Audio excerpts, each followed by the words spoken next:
नमस्कार दोस्तों, स्वागत है एक बार फिर से आपका मृगांक गुरुकुल में। जैसा कि आपको स्क्रीन पे नज़र आ रहा है, एमटीएस का एग्ज़ाम अब जल्द आने वाला है, तो उसी को टारगेट करते हुए हम लोग पढ़ाई कर रहे हैं। एक क्लास हमारी ऑलरेडी हो चुकी है, उसमें हमने वन वर्ड सब्स्टिट्यूशन डिस्कस किया था, जो वोकैबुलरी का एक पार्ट है। आज का ये जो सेशन है, इसमें हम लोग एरर डिटेक्शन के ऊपर डिस्कशन करेंगे, जो विद्यार्थियों का एक बहुत बड़ा सिरदर्द है। तो बिना किसी देरी के शुरू करेंगे। शुरुआत से पहले ईश्वर को याद करेंगे। जय भैरव बाबा, जय माँ कामाख्या। शुरू करते हैं। पहला क्वेश्चन आपकी स्क्रीन पर दोस्तों कह रहा है, select the part that contains the error from the given options. If you don't find any error, mark no error as your answer. दोस्तों, स्पॉटिंग एरर का जो क्वेश्चन है या एरर डिटेक्शन का क्वेश्चन है, उसमें ज़्यादातर स्टूडेंट्स इसी माइंडसेट से क्वेश्चन को देखते हैं कि एरर तो निकालना ही है, लेकिन ऐसा नहीं है। बहुत बार आपका सवाल जो है वो ठीक भी हो सकता है, तो उस सिचुएशन में नो एरर भी आपका आंसर हो सकता है। तो आपका जो अप्रोच है वो क्वेश्चन को लेकर पॉजिटिव होना चाहिए, कि भी क्वेश्चन के अंदर आपको लगे कि हाँ यार यहाँ कुछ गड़बड़ है तो एरर मार्क करें, अदरवाइज नो एरर भी आपका आंसर हो सकता है। चलिए, अब यहाँ क्वेश्चन जो दिया हुआ है, कह रहा है you have spoiled the little chance you had at succeeding. ये कह रहा है कि थोड़ा बहुत जो तुम्हारा चांस था सक्सेसफुल होने का, वो भी तुमने बर्बाद कर दिया, खराब कर दिया।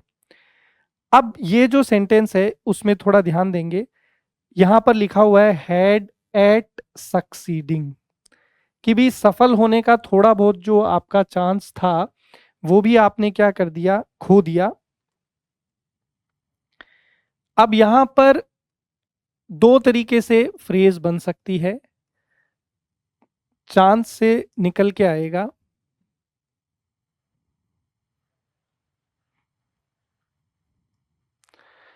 चांस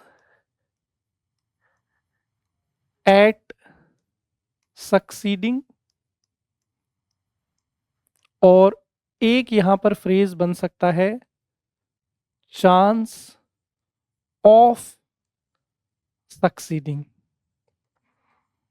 ये दो पॉसिबिलिटीज यहां पर बनती है। स्टैंडर्ड इंग्लिश के अंदर अगर अपन बात करें तो चांस और सक्सीडिंग ज्यादा ठीक माना जाता है, लेकिन चांस एट सक्सीडिंग भी यूज हो सकता है। तो अगर यूज हो सकता है या काम चल सकता है तो एरर मार्क नहीं करेंगे, mark by words, error mark नहीं करेंगे। लेकिन मैंने आपको फ्यूचर इंफॉर्मेशन के लिए बता दिया है कि चांस और सक्सीडिंग ज्यादा अप्रोप्रिएट है इन कॉन्टेक्स्ट और in comparison to chance at succeeding. तो therefore our answer is option D, no error. आगे बढ़ते हैं। अगला क्वेश्चन हमारी स्क्रीन पर कह रहा है, I thought of this idea just when you called me yesterday. कह रहा है इस आइडिया के बारे में मैंने उस समय सोचा था जब तुमने मुझे कल कॉल किया था। अब यहाँ पर अगर मैं बात करूँ तो सेंटेंस जो है हमारा बिल्कुल ठीक है। बातचीत पास्ट में चल रही है। थिंक का सेकंड फॉर्म है थॉट, कॉल का सेकंड फॉर्म है कॉल्ड। यहाँ पे कुछ स्टूडेंट्स को लग सकता है कि जस्ट और व्हेन जो है इसमें थोड़ा सा चेंज करते हैं। मैं इसको बोलता हूँ I thought of this idea just after you called me yesterday. ऐसे भी हो सकता है कि मैंने इस विचार के बारे में सोचा था जस्ट उसके बाद में जब तुमने मुझे कॉल किया था। लेकिन अगर मैं बोलता हूँ I thought of this idea just when, कि भी इमीडिएट मैंने सोचा, तो भी बन सकता है। तो ये सेंटेंस भी हमारा बिल्कुल ठीक है। जी हाँ, नो एरर। ऑप्शन सी जो है ये अपना यहाँ पर करेक्ट आंसर होगा। चलिए आगे बढ़ते हैं। अगला क्वेश्चन, क्वेश्चन नंबर 3 अपनी स्क्रीन पर आ गया है। ये कह रहा है, after the match the stadium was the messiest it is ever been. Match खत्म होने के बाद जो स्टेडियम है वो काफ़ी ज़्यादा मैसी हो गया था, काफ़ी ज़्यादा वहाँ पर आप बोल सकते हैं कि अस्त व्यस्तता थी, कूड़ा कचरा बोल सकते हैं, गंदगी बोल सकते हैं। और अब तक उसने जितनी बार ऑब्जर्व किया है स्टेडियम, उससे ज़्यादा वो खराब हो रखा था। अब यहाँ पर गड़बड़ क्या है वो देखेंगे। लिख रहा है it is ever been. It is, जब हम लोग इसको एक्सपेंड करेंगे, कॉन्ट्रैक्टेड फॉर्म में इट्स है, एक्सपेंड करेंगे तो ये इट इज लिखा जाएगा, लेकिन ये यहाँ पर ठीक नहीं है। बेसिकली बात जो है आप देख रहे हैं यहाँ पास्ट टाइम में हुई है, तो लिखा जाएगा after the match the stadium was the messiest it has ever been. अब तक जितना भी उसको ऑब्जर्व किया गया है, देखा गया है, उससे ज्यादा वो जो है वहां पर अस्त व्यस्तता नजर आ रही थी। तो इट इज को जो है चेंज करके इट हैज एवर बीन इस तरीके से अपने को लिखना पड़ेगा। तो सेंटेंस के पार्ट बी में जो है यहां पर एरर होगा। आगे बढ़ते हैं, क्वेश्चन नंबर 4 अपनी स्क्रीन पर है दोस्तों। कह रहा है आई still do not understand why he did not reply my email. मैं अभी तक ये नहीं समझ पा रहा हूं कि उसने मेरे ईमेल का जवाब क्यों नहीं दिया था। अब यहां पर देखिए लिखा हुआ है ही डिड नॉट रिप्लाई। रिप्लाई, अब रिप्लाई किस चीज का? ईमेल का। तो जब भी रिप्लाई करने वाले, जिस चीज पे आपने रिप्लाई करना है, ठीक है, ये ऑब्जेक्ट है, तो जब भी ये मेंशन किया जाता है कि किस चीज के रिप्लाई की बात हो रही है, तो उसको डायरेक्ट हम लोग नहीं जोड़ते, उसको एक प्रेपोजिशन की हेल्प से जोड़ते हैं। और वो प्रेपोजिशन हमारा कौन सा है? वो प्रेपोजिशन है हमारा टू।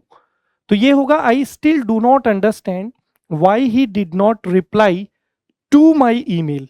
यहां पर रिप्लाई के बाद में ये जो ऑब्जेक्ट है इसको जोड़ने के लिए हमें यहाँ एक प्रेपोजिशन का यूज करना पड़ेगा, और वो प्रेपोजिशन हमारा कौन सा है? टू है दोस्तों। तो इसलिए सेंटेंस के कौन से पार्ट में एरर हो गया? पार्ट सी में यहां पर एरर हो गया। रिप्लाई टू माई ईमेल, इस तरीके से ये बनेगा। नेक्स्ट क्वेश्चन हमारी स्क्रीन पर कह रहा है she learned how to play piano when she was in class 6th। कह रहा है उसने सीखा था पियानो कैसे बजाया जाता है जब वो कक्षा 6 में थी। यहाँ क्या गड़बड़ है दोस्तों? यहाँ देखिए आपको एक म्यूजिकल इंस्ट्रूमेंट का नाम दिया है, वो है पियानो, और उससे पहले आपको यहाँ पर इंडेफिनेट आर्टिकल ए नजर आ रहा है। दोस्तों रूल कहता है कि जब भी हम लोग किसी म्यूजिकल इंस्ट्रूमेंट की बात करते हैं, ध्यान दीजिएगा किसकी बात करते हैं? म्यूजिकल इंस्ट्रूमेंट की बात करते हैं। पियानो हो सकता है, गिटार हो सकता है, हारमोनियम हो सकता है, फ्लूट हो सकता है, कुछ भी हो सकता है। तो म्यूजिकल इंस्ट्रूमेंट के नाम से पहले डेफिनेट आर्टिकल द का इस्तेमाल किया जाता है। एक काफी कॉमन और इंपॉर्टेंट कॉन्सेप्ट है।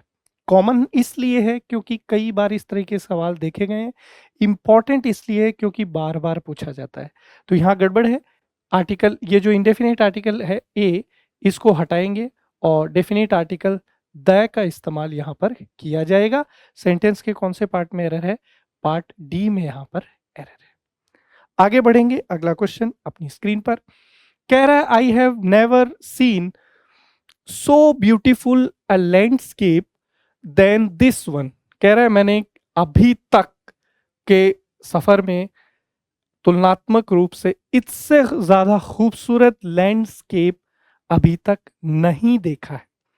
अब ये सेंटेंस जब हम लोग पढ़ते हैं तो अपने को लगता है यार ठीक ही है, लेकिन इसमें एक बहुत ही माइनर मिस्टेक है। यहां आपको सो नजर आ रहा है, सो के बाद में ब्यूटीफुल एडजेक्टिव, और एडजेक्टिव की कौन सी डिग्री नजर आई? पॉजिटिव डिग्री नजर आई, ठीक है। ए लैंडस्केप लिखा हुआ है। दोस्तों हम जानते हैं एज और सो एज, जब भी हम लोग एडजेक्टिव चैप्टर पढ़ते हैं तो ये कॉन्सेप्ट अक्सर हम लोग डिस्कस करते हैं। जब भी कंपैरिजन किया जाता है तो उसके अंदर कंपैरेटिव डिग्री मेनली यूज होता है और उसके बाद में देन आता है।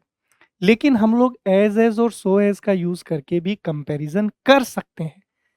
जब हम लोग एज और सो एज का यूज करके कंपैरिजन करते हैं तो एक बेसिक चीज जो आपको ध्यान रखनी है वो ये ध्यान रखनी है कि एक तो इनका पेयर, कि एज के साथ एज, सो के साथ एज। दूसरा, इन दोनों के बीच में कंपैरिजन करने के लिए हम लोग कंपैरेटिव डिग्री का यूज नहीं करते, पॉजिटिव डिग्री का यूज करते हैं। दूसरी बात, जब भी एज और सो एज से कंपैरिजन होता है तो हम लोग इसके बाद में देन वर्ड को अवॉइड करते हैं। तो यहां ये होगा, I have never seen so beautiful a landscape as this one, कि मैंने इतना खूबसूरत लैंडस्केप जो है जैसा कि ये है उस तरीके का नहीं देखा है। तो सेंटेंस के कौन से पार्ट में एरर होगी? पार्ट डी में यहां पर एरर हो गया, देन की जगह जो है हमें एज का इस्तेमाल करना पड़ेगा। आगे बढ़ेंगे, अगला क्वेश्चन अपनी स्क्रीन पर। ये कह रहा है he bought strange vintage car on auction from the customs department. कह रहा है कि उसने एक, स्ट्रेंज का मतलब होता है जो थोड़ी सी यूनिक है, थोड़ी अलग है, अजीब विंटेज कार जो है खरीदी थी ऑक्शन में कस्टम्स डिपार्टमेंट से। अब यहां ध्यान दीजिएगा, स्ट्रेंज विंटेज कार, कार कैसा नाउन हुआ? तो आप कहेंगे सर कार हमारा यहां पर सिंगुलर काउंटेबल नाउन है।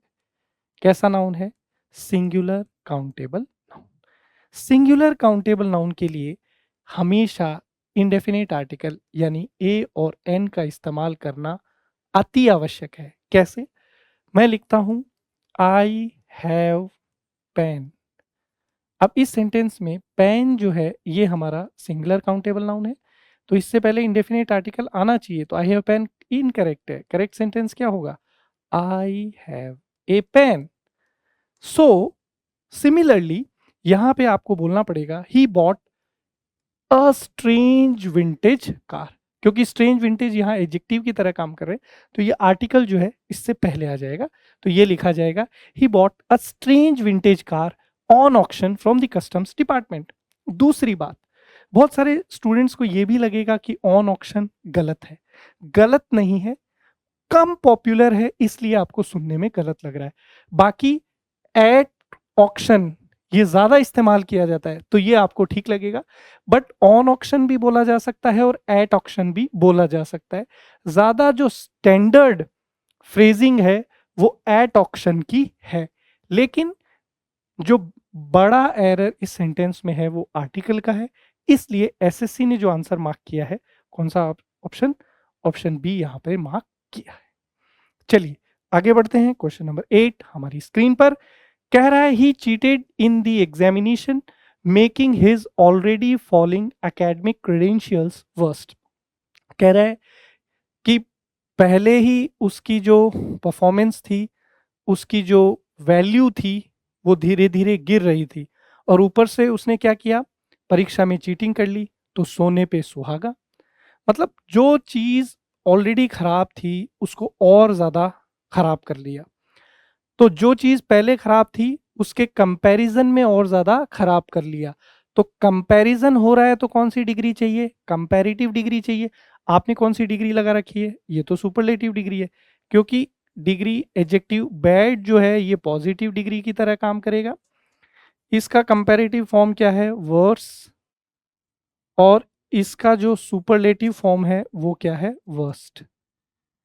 इस तरीके से तो पहले की तुलना में और ज्यादा क्रेडेंशियल खराब हो गए, तो कंपैरिजन है तो सुपरलेटिव डिग्री नहीं आ सकता, कंपैरेटिव डिग्री आएगा।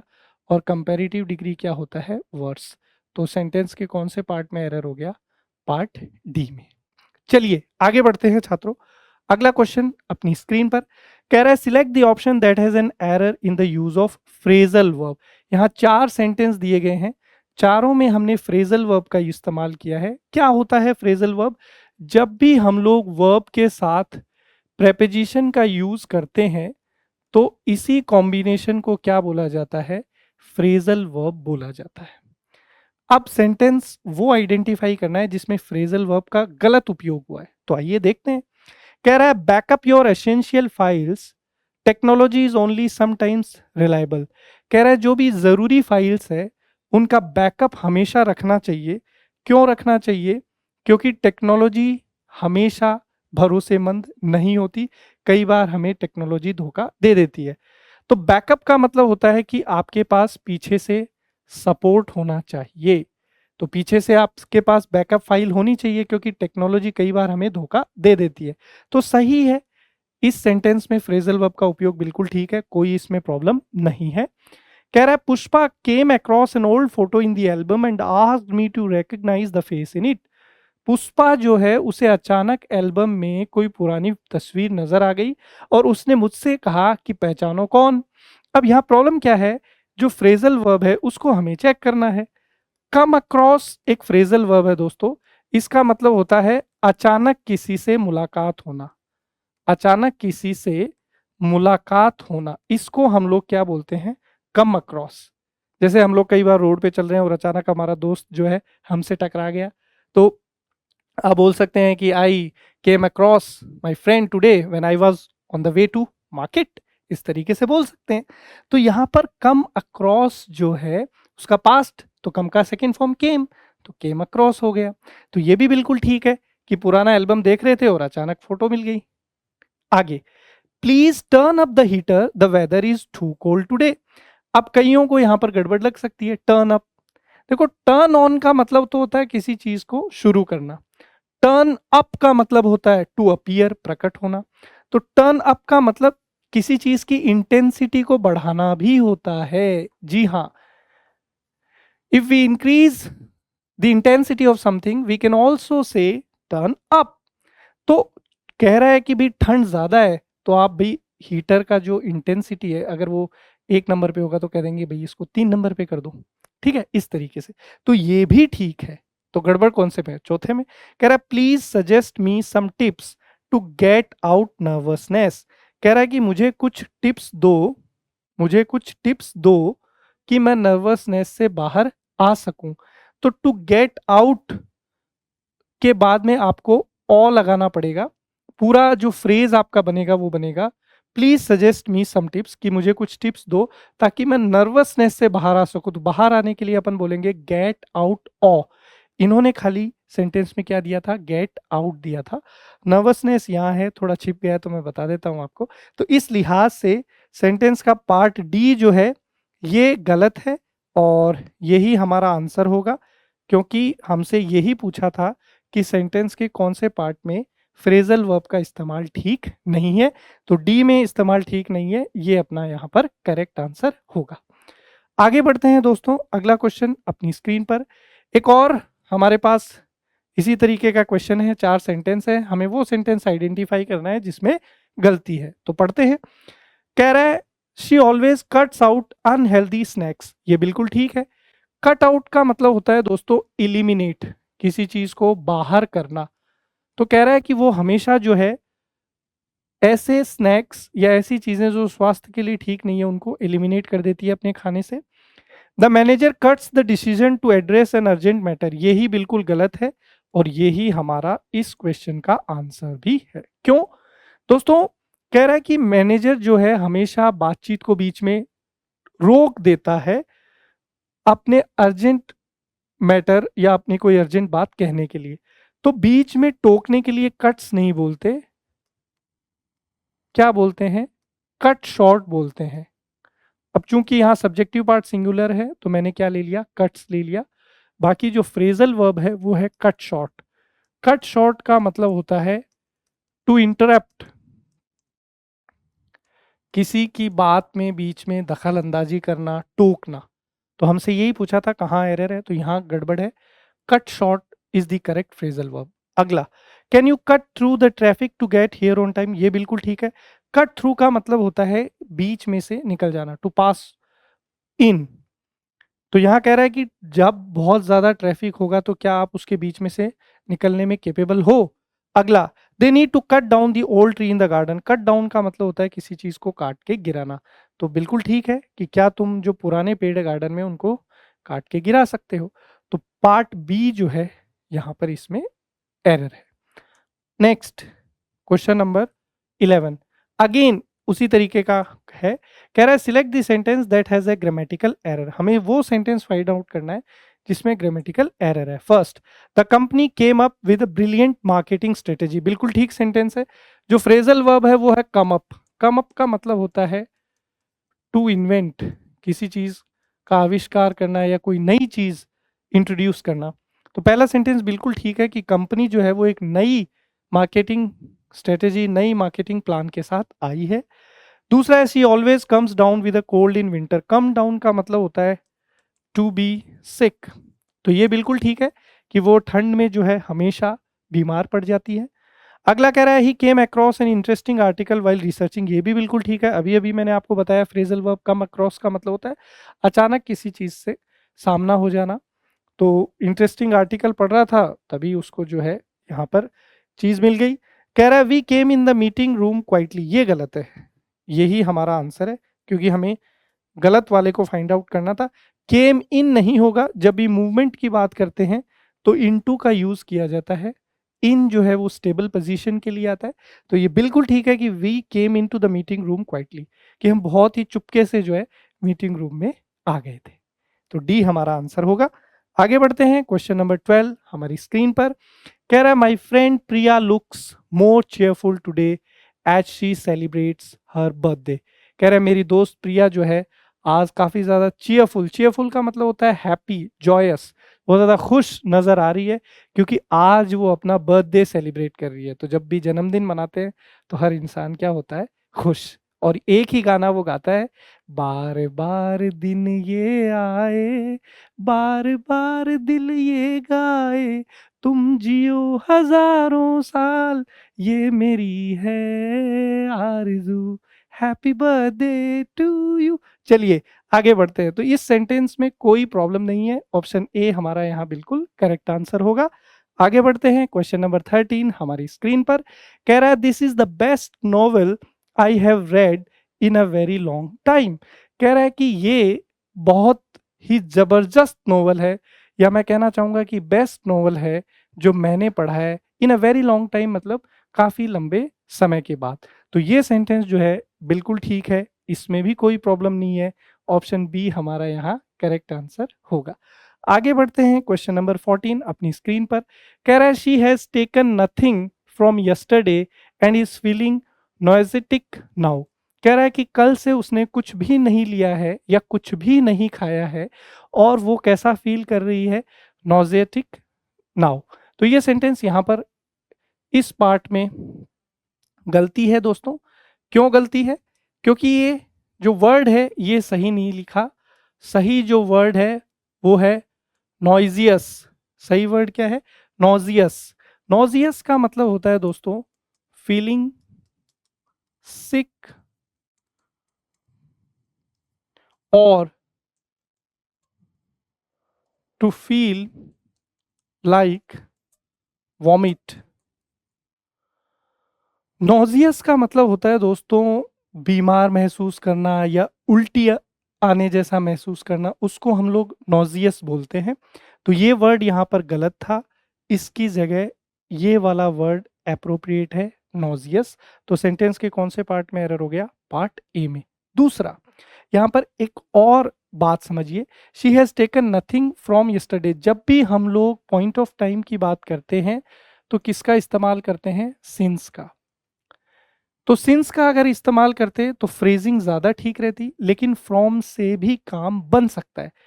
ज्यादा मोटा जो गड़बड़ थी वो ये थी, इसलिए इसी को हम लोग एरर मार्क करेंगे। आगे बढ़ते हैं क्वेश्चन नंबर 15 अपनी स्क्रीन पर। कह रहा है it was an insight and determination of the lady doctor that people were able to lead a normal life. कह रहा है कि ये उस महिला डॉक्टर की दृढ़ संकल्प था, उसकी सोच थी, उसकी एक इच्छा शक्ति थी कि लोग जो है सामान्य जिंदगी जी पा रहे हैं। क्या गड़बड़ है दोस्तों? इस सेंटेंस में हमें इनसाइट और डिटर्मिनेशन के ऊपर बात करनी है। ये दो नाउन जो हैं इनको हमने सेंटेंस में क्या किया है? स्पेसिफाई किया है। स्पेसिफाई का मतलब होता है किसी संज्ञा को वाक्य में विशेष दर्शाना। तो जब भी हम लोग किसी संज्ञा को वाक्य में विशेष दर्शाते हैं तो डेफिनेट आर्टिकल का यूज किया जाता है। तो इस इनडेफिनेट आर्टिकल एन को यहाँ किससे रिप्लेस करेंगे? डेफिनेट आर्टिकल द से रिप्लेस करेंगे। यही सेंटेंस के अंदर एरर है। ऑप्शंस की तरफ जाएं तो पार्ट सी जो है ये हमारा यहाँ आंसर होगा। आगे बढ़ते हैं, अगला सवाल हमारी स्क्रीन पर। कह रहा है कि सेंटेंस के कौन से पार्ट में एरर है, देख लेते हैं। 4 सेंटेंस है और कौन से सेंटेंस में एरर है, सेंटेंस के पार्ट में नहीं, कौन से सेंटेंस में एरर है। पहला, the cat is sleeping on a mat, तो ये हमारा सेंटेंस बिल्कुल ठीक है कि बिल्ली जो है वो मैट पे सो रही थी। She is an artist at a local gallery, वो एक लोकल गैलरी में कलाकार है, ये भी ठीक है। They have an information about the event, ये सेंटेंस हमारा गलत है। इंफॉर्मेशन, नाउन चैप्टर जब हम लोग पढ़ते हैं तो उसमें हम लोग ये इंफॉर्मेशन लेते हैं कि इंफॉर्मेशन एक अनकाउंटेबल नाउन है, और अनकाउंटेबल नाउन से पहले इंडिफिनिट आर्टिकल यानी ए और एन का इस्तेमाल सरासर अपराध है। अब ये जो इंफॉर्मेशन है इसको काउंटेबल में भी चेंज किया जा सकता है। अगर मैं लिखता हूं अ पीस ऑफ इंफॉर्मेशन, तो ये सिंगुलर काउंटेबल में चेंज हो गया। अगर दो इंफॉर्मेशन की बात करेंगे तो क्या लिख देंगे, तो आप बोलेंगे सर लिखा जाएगा टू पीसेज ऑफ इंफॉर्मेशन। तीन की बात करेंगे तो 3, 4, 5, इस तरीके से कहानी आगे बढ़ जाएगी। तो यहाँ गड़बड़ है पार्ट, ये वाला जो सेंटेंस है ये गलत है, यही हमारा आंसर है। चौथा पढ़ते हैं, can you bring me the keys to car, ये भी बिल्कुल ठीक है, इस सेंटेंस में कोई प्रॉब्लम नहीं है। आगे बढ़ते हैं, क्वेश्चन नंबर 17 हमारी स्क्रीन पर कह रहा है, Ritika angrily spoke to Kartik after the meeting, कि रितिका ने जो है कार्तिक से बहुत ही गुस्से में बात करी मीटिंग के बाद। तो सेंटेंस बिल्कुल ठीक है, इस सेंटेंस में कोई एरर नहीं है, ऑप्शन ए आंसर होगा। ऑप्शन ए के अंदर इन्होंने कहा है पार्ट डी, तो पार्ट डी मतलब सेंटेंस बिल्कुल ठीक है, सेंटेंस में कोई गलती नहीं है। अगर हमसे कोई पूछे कि यहाँ एंग्रीली कौन से टाइप का एडवर्ब है, इस तरीके के क्वेश्चन कई एग्जाम्स में पूछ लिए जाते हैं। तो गुस्से से बात करी, तो बात करने का तरीका हाउ का आंसर कर रहा है। तो इस सेंटेंस में एंग्रीली हमारा कौन सा एडवर्ब है, एडवर्ब ऑफ मैनर है, ये चीज ध्यान रखिएगा। आगे बढ़ते हैं, अगला सवाल हमारी स्क्रीन पर कह रहा है, at the zoo a curious child fed an elephant some peanuts while enthusiastic group of the visitors watched in amazement। कह रहा है कि चिड़ियाघर के अंदर एक उत्सुक बालक जो है वो हाथी को कुछ मूंगफलियां खिला रहा था, और ये देखकर कुछ वहां पर लोग जो थे उन्हें बड़ा आश्चर्य हुआ कि ये क्या कर रहा है। तो क्या गड़बड़ हो गई, गड़बड़ बड़ी सिंपल है दोस्तों इस सेंटेंस में। यहां पर वाइल कंजंक्शन के बाद एंथुजियास्टिक किससे खत्म हो रहा है, आईसी से। आईसी सफिक्स से खत्म होने वाले क्या होते हैं, एडजेक्टिव। यहाँ पर ग्रुप क्या है, सिंगुलर काउंटेबल नाउन।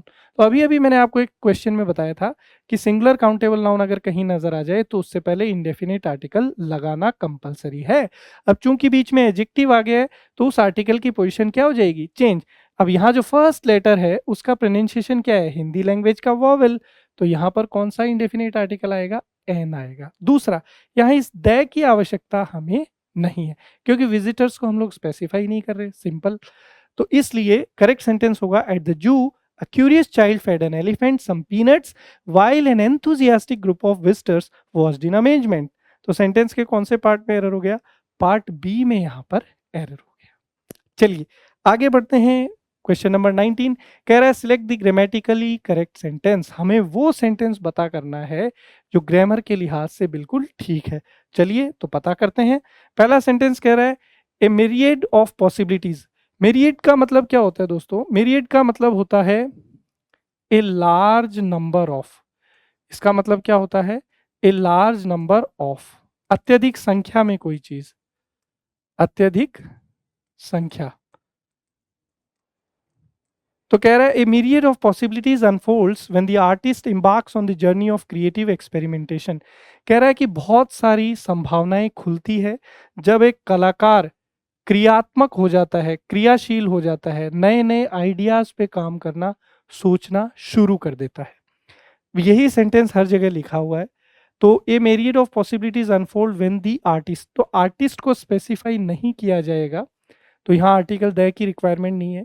दूसरा कह रहा है, myriad of possibilities unfolds when an artist embarks on a journey of creative experimentation, ये बिल्कुल ठीक है क्योंकि यहाँ पर मीरियड को भी स्पेसिफाई नहीं किया गया है, तो द की इस पे आवश्यकता नहीं है। मीरियड को स्पेसिफाई नहीं किया गया है, ठीक है। तो यहाँ पर मीरियड से पहले आर्टिकल ए और आर्टिस्ट से पहले आर्टिकल एन, दोनों जगह इंडेफिनेट आर्टिकल ही इस्तेमाल किए जाएंगे। तो यहाँ पर क्वेश्चन नंबर 19 में ऑप्शन बी हमारा बिल्कुल करेक्ट आंसर है। आगे बढ़ते हैं क्वेश्चन नंबर 20 अपनी स्क्रीन पर। कह रहा है चूज द करेक्ट ऑल्टरनेटिव। हमें वो ऑल्टरनेटिव फाइंड आउट करना है जो हमारा आंसर बन सकता है। यहां कह रहा है she is late then we expected. दोस्तों, देन से पहले हमेशा कंपैरेटिव डिग्री, कंपैरेटिव डिग्री से बाद हमेशा देन।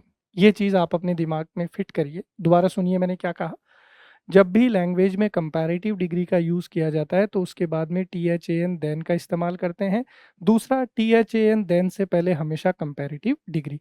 तो यहाँ कंपैरेटिव डिग्री नहीं है तो ये गड़बड़ हो गया। क्या ये कंपैरेटिव डिग्री है? नहीं।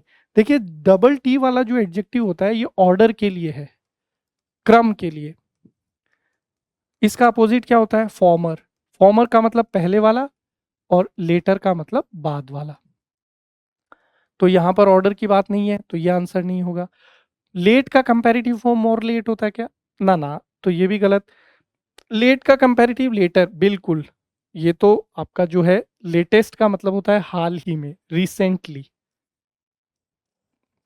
तो यहां पर लेट की कंपैरेटिव डिग्री चाहिए थी जो कि बनेगी लेटर। तो सी ऑप्शन हमारा बिल्कुल करेक्ट आंसर है। अगला क्वेश्चन अपनी स्क्रीन पर। कह रहा है Meenu looks much better today. Meenu जो है आज काफी ज्यादा बेहतर नजर आ रही है। तो ये अपना बिल्कुल ठीक है। यहाँ पर बेटर जो है गुड का कंपैरेटिव फॉर्म है, good positive degree, better comparative degree. इसका सुपरलेटिव डिग्री क्या बनता है? बेस्ट। सुपरलेटिव और कंपैरेटिव, ठीक है। तो बेटर कंपैरेटिव से पहले अगर मैं यहाँ पर क्या लेता? मोर। क्या ले लेता? मोर ले लेता। तो ये हमारा गड़बड़ हो जाता, क्योंकि फिर वो कैसा हो जाता? डबल कंपैरेटिव हो जाता।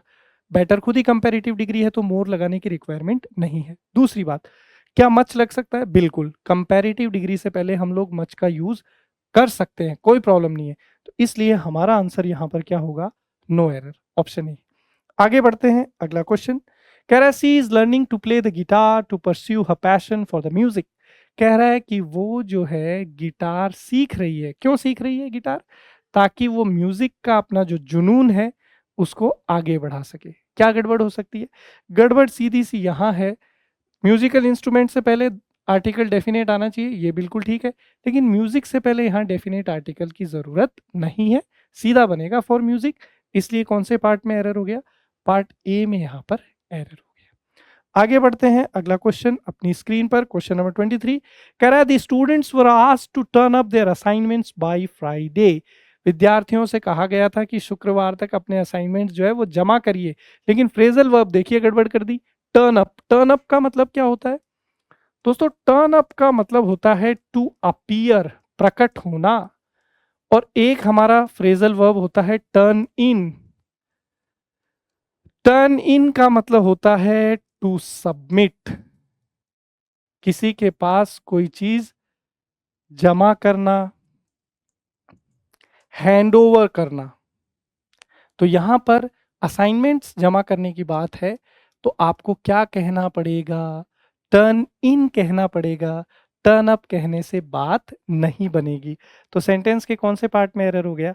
तो आप कहेंगे पार्ट डी में यहां पर एरर हो गया। आगे बढ़ते हैं, अगला सवाल हमारी स्क्रीन पर। कह रहा है the students were diligently studying for their exams for weeks before you arrived. विद्यार्थी बड़ी मेहनत से अपनी परीक्षा की तैयारी कर रहे थे तुम्हारे आने से पहले। अब यहां गड़बड़ क्या है? डिलीजेंटली, ये यहाँ एडवर्ब है। ये एडवर्ब किससे बना है? डिलीजेंट से बना है दोस्तों। डिलीजेंट जो है एक एडजेक्टिव है। डिलीजेंट का मतलब क्या होता है? हार्ड वर्किंग, मेहनती को बोलते हैं। अब ये दोस्तों जो आपका एडजेक्टिव है जिससे एडवर्ब बनाया है डिलीजेंटली, ये आपका एडवर्ब ऑफ मैनर है और इसकी पोजीशन यहाँ गलत है। एडवर्ब ऑफ मैनर की पोजीशन हमेशा मेन वर्ब के आगे होती है। तो सेंटेंस के कौन से पार्ट में एरर हो गया? सेंटेंस के कौन से पार्ट में एरर हो गया? पार्ट डी में यहाँ पर एरर हो गया। करेक्ट सेंटेंस होगा the students were studying diligently for their exams for weeks before you arrived. आगे बढ़ते हैं, अगला सवाल हमारी स्क्रीन पर। कह रहा है which of the following sentences correct contains an error in the use of a phrasal verb. कौन सा सेंटेंस है जिसके अंदर फ्रेजल वर्ब का यूज सही ढंग से नहीं किया गया? आइए देख लेते हैं। कह रहा है the old lady broke down. दोस्तों यहाँ जो फ्रेजल वर्ब आपको दिया हुआ है वो है ब्रेक डाउन। ब्रेक डाउन का मतलब होता है इमोशनल हो जाना या रोना। चूंकि पास्ट में है तो ब्रेक का सेकंड फॉर्म ब्रोक हो गया, कि वृद्ध महिला जो है वो रो पड़ी जब उसने अपने बेटे की नौकरी के जाने की खबर सुनी। तो ये ठीक है। अगला कह रहा है try your level best before you decide to give up. Give up का मतलब होता है सरेंडर, आत्मसमर्पण करना। तो ये कह रहा है कि अपना जो है सर्वे सर्वा दे दीजिए हार मानने से पहले। तो ये भी बिल्कुल ठीक है। कह रहा है make over the bad daily it is a good habit. ये गलत है। मेक ओवर का मतलब होता है दोस्तों टू इम्प्रूव, इम्प्रूव करना। जबकि बैड बनाने के लिए हम लोग क्या बोलेंगे? मेकअप। मेकअप का मतलब होगा यहाँ पर बिस्तर बनाना। ये जो फ्रेजल वर्ब है, कौन सी फ्रेजल वर्ब बनेगी? मेकअप। आप सीधा भी लिख सकते हैं मेक द बेड डेली, ये भी चल जाएगा। मेक और मेकअप में क्या फर्क होगा? मेक द बेड डेली का तो मतलब हो जाएगा कि भी बिस्तर बनाइए। मेकअप का मतलब होगा कि बिस्तर को अच्छे तरीके से करके रखिए ताकि अगले दिन उसका इस्तेमाल किया जा सके। तो दोनों तरीके से आप लिख सकते हैं। आप मेक द बेड भी लिख सकते हैं और मेकअप द बेड भी लिख सकते हैं। तो सेंटेंस, इस सेंटेंस में फ्रेजल वर्ब गलत तरीके से यूज किया गया था, तो ये हमारा आंसर है। Clean out the backyard this weekend. ये बिल्कुल ठीक है कि घर के पीछे का हिस्सा जो है इस वीकेंड साफ कर देना। तो साफ करने के लिए क्लीन आउट बिल्कुल ठीक है। आगे बढ़ते हैं, अगला सवाल। He dropped out at his friend's house on his way home the day before yesterday। कह रहा है कि वो अपने एक दोस्त के घर अचानक जो है धमक पड़ा पिछले दिन से पहले, जब वो अपने घर लौट रहा था। तो यहाँ पर जो फ्रेजल वर्ब आपको दिया हुआ है दोस्तों, वो दिया हुआ है ड्रॉप आउट। दोस्तों ड्रॉप आउट का मतलब होता है टू लीव अ कोर्स, किसी कोर्स को छोड़ देना। जैसे आप कोई स्कूल में पढ़ रहे थे, कॉलेज में पढ़ रहे थे, इंजीनियरिंग कर रहे थे, एमबीए कर रहे थे, आपने वहां से ड्रॉप आउट कर दिया। लेकिन अचानक किसी दोस्त के यहाँ पहुंच जाना इनफॉर्मल मीटिंग के लिए, उसके लिए हम लोग ड्रॉप इन या ड्रॉप बाई बोलते हैं। To informally visit, to to informally visit a person, किसी व्यक्ति के यहाँ या सामान्यतः अपने दोस्त के यहाँ बिना किसी जानकारी के पहुंच जाना। तो ड्रॉप आउट ये इनकरेक्ट फ्रेजल वर्ब है। यहाँ पर सेंटेंस के कौन से पार्ट में एरर है? पार्ट डी में यहाँ पर एरर है। आगे बढ़ते हैं, अगला सवाल हमारी स्क्रीन पर। कह रहा है identify the sentence with in adverbial error. वो सेंटेंस बताइए जिसमें एडवर्ब का सही इस्तेमाल नहीं है। कह रहा है she rain the marathon fast incredibly. ये सेंटेंस जो है गलत है। दोस्तों यहां ध्यान दीजिए, एक तो फास्ट और इनक्रेडिबली दो एडवर्ब है। फास्ट जो है ये है आपका एडवर्ब ऑफ मैनर, और आपका जो इनक्रेडिबली है, इनक्रेडिबल से बना है। इनक्रेडिबल का मतलब होता है अविश्वसनीय, उस एडजेक्टिव से हमने एडवर्ब बनाया इनक्रेडिबली। ये है दोस्तों आपका एडवर्ब ऑफ डिग्री, ये है आपका एडवर्ब ऑफ डिग्री। ग्रामर का रूल कहता है कि अगर दोनों आ जाए किसी सेंटेंस में तो एडवर्ब ऑफ डिग्री जो है ये आपका पहले आएगा, और उसके बाद में आपका कौन सा एडवर्ब आएगा? उसके बाद में आपका आएगा एडवर्ब ऑफ मैनर। ठीक है, ग्रामर ऐसा कहता है। तो कहाँ ऐसा हो रहा है? पार्ट बी में कह रहा है she rain the marathon incredibly fast. पहले आपका एडवर्ब ऑफ डिग्री है, उसके बाद में एडवर्ब ऑफ मैनर है। तो ये सेंटेंस हमारा बिल्कुल सही है, ये आंसर हो जाएगा। सी कह रहा है she rain incredibly the marathon fast, ये भी गलत। She rain the incredibly marathon fast, ये भी आपका गलत। ठीक है, तो जब भी किसी सेंटेंस में एडवर्ब ऑफ मैनर और एडवर्ब ऑफ डिग्री एक साथ आ जाए तो पहले एडवर्ब ऑफ डिग्री आएगा और उसके बाद में एडवर्ब ऑफ मैनर। अच्छा क्वेश्चन है। आगे बढ़ते हैं दोस्तों, अगला क्वेश्चन हमारी स्क्रीन पर। कह रहा है after months of meticulous planning and hard work a team successfully launch their innovative product to the market. कह रहा है कि कई महीनों की कठिन और बहुत ही केयरफुल प्लानिंग के बाद टीम जो है उसने सफलतापूर्वक अपना नया प्रोडक्ट जो है वो मार्केट में लॉन्च कर दिया। क्या गड़बड़ है दोस्तों? यहां देखिए कलेक्टिव नाउन टीम नजर आ रहा है, उससे पहले कौन सा article? Indefinite article a. Collective noun दोस्तों लैंग्वेज में सिंगुलर और प्लूरल दोनों की तरह काम करता है। चूंकि यहाँ टीम से पहले इंडेफिनेट आर्टिकल नजर आ रहा है, दैट मीन्स कि टीम सिंगुलर नाउन की तरह ट्रीट किया जाएगा। अगर noun singular, subjective part singular, तो पजेसिव भी सिंगुलर होगा एंड देयरफॉर इस देयर को किससे रिप्लेस करना पड़ेगा? इट से रिप्लेस करना पड़ेगा। तो सेंटेंस के कौन से पार्ट में एरर है? पार्ट ए में यहाँ पर एरर है। आगे बढ़ते हैं, अगला सवाल आपकी स्क्रीन पर, क्वेश्चन नंबर 29 कह रहा है although experts are worried that retail inflation is rising at a steep rate, the crisis will soon blow away. कह रहा है एक्सपर्ट्स जो है वो इस बात से चिंतित हैं कि रिटेल के अंदर महंगाई जो है वो बहुत तेज गति से बढ़ रही है, लेकिन ये जो प्रॉब्लम है, ये जो क्राइसिस है, वो जल्द ही खत्म हो जाएगा। क्या गड़बड़ है दोस्तों? यहाँ ये जो फ्रेजल वर्ब है ये गड़बड़ है। ब्लो अवे का मतलब होता है कि किसी चीज को फूंक मारकर उड़ा देना या हवा के झोंके से किसी चीज का उड़ जाना, जबकि किसी चीज का खत्म होना, उसके लिए फ्रेजल वर्ब कौन सा है? Blow over. तो ये जो इन्फ्लेशन का प्रॉब्लम है, ये जल्द ही क्या हो जाएगा? ब्लो अवे नहीं हो जाएगा, उड़ नहीं जाएगा, खत्म हो जाएगा, तो ब्लो ओवर होगा। That will be the correct phrasal verb. तो सेंटेंस के कौन से पार्ट में एरर है? पार्ट सी में यहाँ पर एरर है। चलिए, इसी के साथ लास्ट क्वेश्चन आज के सेशन का आ चुका है। कह रहा है Stephen however contrived to put away his departure for 18 months, कि स्टीफन जो है उसने अपने डिपार्चर को जो है 18 महीने क्या कर दिया? लेट कर दिया। इसमें भी फ्रेजल वर्ब का प्रॉब्लम है। क्या प्रॉब्लम है? पुट अवे का तो मतलब होता है दोस्तों किसी चीज को स्टोर करने के लिए साइड कर देना, जबकि उसने अपने डिपार्चर को क्या कर दिया है? डिले कर दिया है, लेट कर दिया है। तो लेट करने या डिले करने के लिए कौन सा फ्रेजल वर्ब है? Put off. पुट ऑफ का मतलब होता है किसी चीज को पोस्टपोन करना या फिर किसी चीज को डिले कर देना। तो सेंटेंस के कौन से पार्ट में एरर है? पार्ट डी में यहाँ पर एरर है। तो दोस्तों, इसी के साथ ये सेशन अपना यहाँ पर कंप्लीट होता है। उम्मीद करता हूँ कि जो भी चीज़ें हमने डिस्कस करी है वो आपको अच्छे से समझ में आई है। अगर ये वीडियो आपको पसंद आता है तो इसको लाइक करें, अपने दोस्तों के साथ शेयर करें और काइंडली चैनल को सब्सक्राइब करें, ताकि लगातार जो क्लासेस आ रही है वो आप तक पहुँचती रहे और आपका प्यार हमें मिलता रहे। अपना बहुत ख्याल रखिएगा, खूब पढ़ाई करिएगा। मिलेंगे अगले सेशन में। वीडियो देखने के लिए आपका बहुत बहुत धन्यवाद।